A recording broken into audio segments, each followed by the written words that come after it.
नमस्कार बच्चों। तो आज के वीडियो में क्लास 10th इतिहास चैप्टर का फर्स्ट यूरोप में राष्ट्रवाद से जितने भी ऑब्जेक्टिव प्रश्न बन सकते हैं उसको इस वीडियो के माध्यम से पढ़ेंगे। तो चलिए देर न करते हुए वीडियो को स्टार्ट करते हैं। और पहला प्रश्न है, इटली तथा जर्मनी वर्तमान में किस महादेश के अंतर्गत आते हैं? तो इसका सही आंसर होगा ऑप्शन नंबर सी, यूरोप। दूसरा प्रश्न है, फ्रांस में किस शासन वंश की पुनर्स्थापना वियना कांग्रेस द्वारा की गई थी? तो इसका सही आंसर होगा ऑप्शन नंबर सी, बुर्बो वंश। तीसरा प्रश्न है, मेजनी का संबंध किस संगठन से था? तो इसका सही आंसर होगा ऑप्शन नंबर बी, कार्बोनरी संगठन। चौथा नंबर प्रश्न है, इटली एवं जर्मनी के एकीकरण के विरुद्ध निम्न में से कौन था? तो इसका सही आंसर होगा ऑप्शन नंबर सी, ऑस्ट्रिया। पांचवा नंबर प्रश्न है, काउंट काबूर को विक्टर इमानुएल ने किस पद पर नियुक्त किया था? तो इसका सही आंसर होगा ऑप्शन नंबर सी, प्रधानमंत्री के पद पर। छठा नंबर प्रश्न है, गैरीबाल्डी पेशे से क्या था? तो इसका सही आंसर होगा ऑप्शन नंबर डी, नाविक। सातवां नंबर प्रश्न है, जर्मन राइन राज्य का निर्माण किसने किया था? तो इसका सही आंसर होगा option number B, Napoleon Bonaparte ने। अगला प्रश्न है, आठवां नंबर, जालबेरिन कैसी संस्था है? तो जालबेरिन एक व्यापारियों की संस्था है।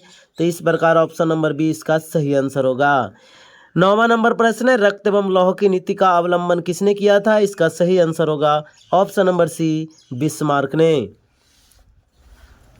10वां नंबर प्रश्न है, फ्रैंकफर्ट की संधि कब हुई थी? तो इसका सही आंसर होगा ऑप्शन नंबर डी, 1871। 11 नंबर प्रश्न है, यूरोप वासियों के लिए किस देश का साहित्य एवं ज्ञान विज्ञान प्रेरणा स्रोत रहा? तो इसका सही आंसर होगा ऑप्शन नंबर बी, यूनान।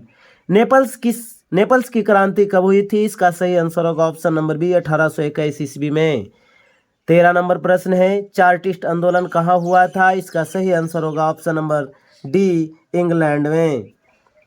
14 नंबर प्रश्न है, यूनान को एक स्वतंत्र राष्ट्र घोषित कब किया गया था? इसका सही आंसर होगा ऑप्शन नंबर बी, 1832 ईस्वी में।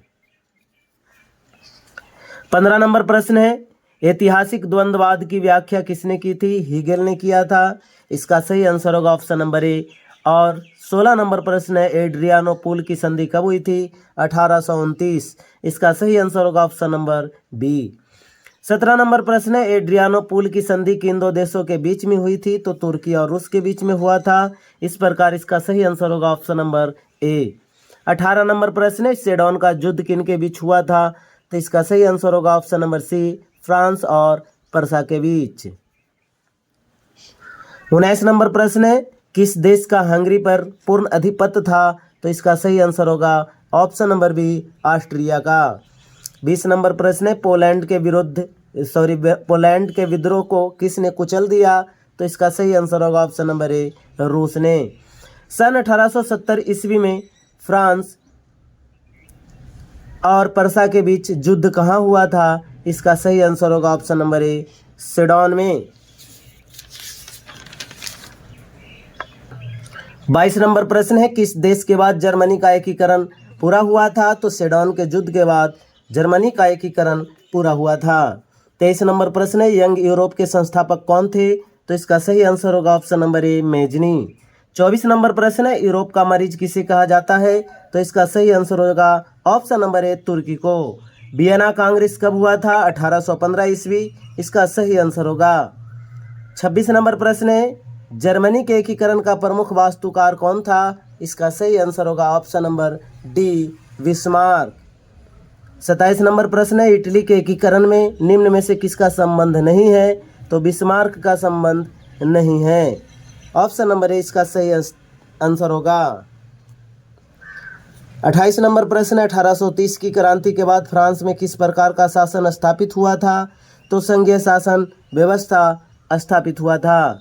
29 नंबर प्रश्न है, जर्मनी का एकीकरण के लिए कौन उत्तरदायी था? इसका सही आंसर होगा ऑप्शन नंबर बी, बिस्मार्क। और 30 नंबर प्रश्न है और इस वीडियो का अंतिम प्रश्न है कि 1871 में कौन सी संधि हुई थी? तो इसका सही आंसर होगा ऑप्शन नंबर ए, फ्रैंकफर्ट की संधि। तो थैंक यू दोस्त।